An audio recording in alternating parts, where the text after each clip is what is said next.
Good morning, folks.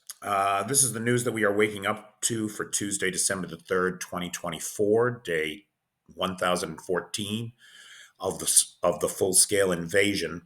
You can see I'm doing this by candlelight again, but we're doing it, getting it done. Nothing stops us, right? Now, in overnight, the Russian Federation sent onto the territory of Ukraine 28 drones, attack drones of the Shahed 131, 136 class. Of those, 22 were shot down. One was lost, presumably due to electronic warfare. Two were returned to sender, which does mean that three of the drones got through, hitting energy infrastructure targets and a residential complex. There were casualties. We're waiting for clarification on that. That's still an 89% interception rate, 90% interception rate. Just incredible, in my opinion. Now, if we take a look here, Tehran and Moscow seem to have been as caught off guard by what's happening in Syria as the rest of us. I don't know about you, but I sure didn't have Syria on my Russia bingo card. But the Ukrainians did. For 6 months, elements of the GUR, the Kaminsk group, were embedded with the Syrian rebels and were carrying out targeted attacks against Russians in Syria, waiting for this opportunity, training the rebels on tactics, lessons learned from fighting the Russians in Ukraine, and on the use of drones. None of us saw this coming. General Kirill Budanov sent his men there 8 months ago to make it happen. This is why I say we all get Russia wrong. We don't understand the Russians. We don't outthink them. They outthink us. The Ukrainians understand the Russians. The Ukrainians understand what's important to the Russians.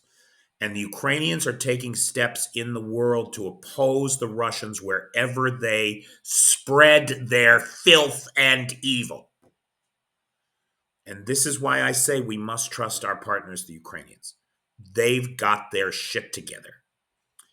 And for its part, Russia does appear to be sending mercenaries and translators, Arab-speaking, Russian-speaking translators, to assist with the efforts on the ground in Syria. Now, how much impact that's going to have, how many of these guys they can send, whether or not they're going to send more boots on the ground, that doesn't seem likely. They're scraping the bottom of the barrel as it is, dependent as they are on the on the North Koreans and other foreign fighters, like we're seeing now the Houthis from Yemen are there as well. So Syria is certainly a domino to watch. Another domino to watch is Georgia. Now, this line of young men here, they are actually pushing the barricade down the street to confront the police. And this is the 5th night of this.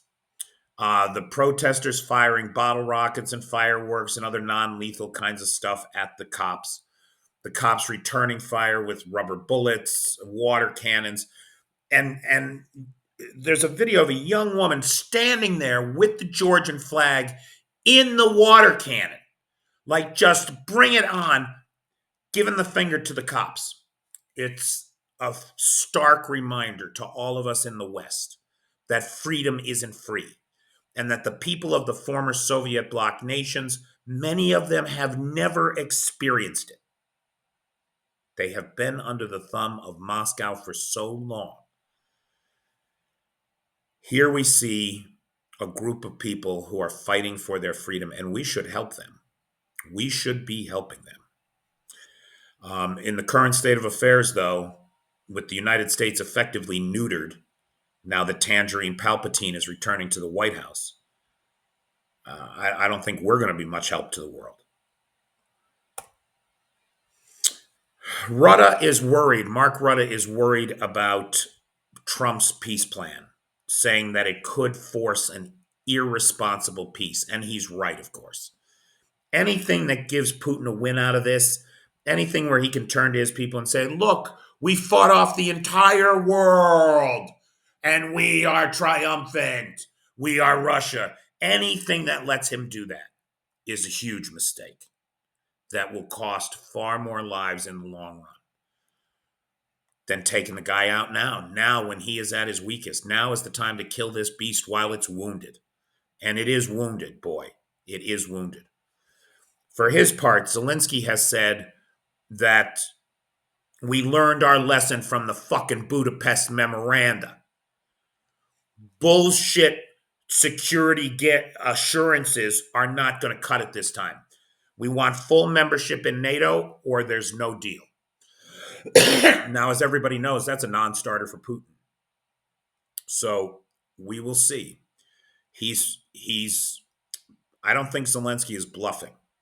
He knows that the future of Ukraine as a sovereign nation is at stake, and that that's what it's going to take to keep the Russians at bay. Given that, you can certainly understand his position. Now, this guy is Andrei Kostin. He's the head of VTB Bank in Russia. And he is not happy, nor is he very optimistic. In a statement to the press yesterday, he said that sanctions are likely to continue for the foreseeable future. He sees no near-term end to sanctions. Further, he said that the foreign assets that are currently frozen in the West will never be returned to Russia, that the West intends to use them for the rebuilding of Ukraine, as well we should. Now, whether or not Mr. Kostin's predictions are true is another question. I tend to think he's right on both these points.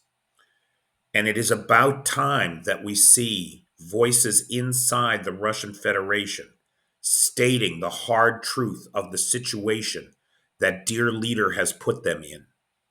Make no mistake, all of the miscalculations, the failures, the faults, it all goes down to Putin and his ego.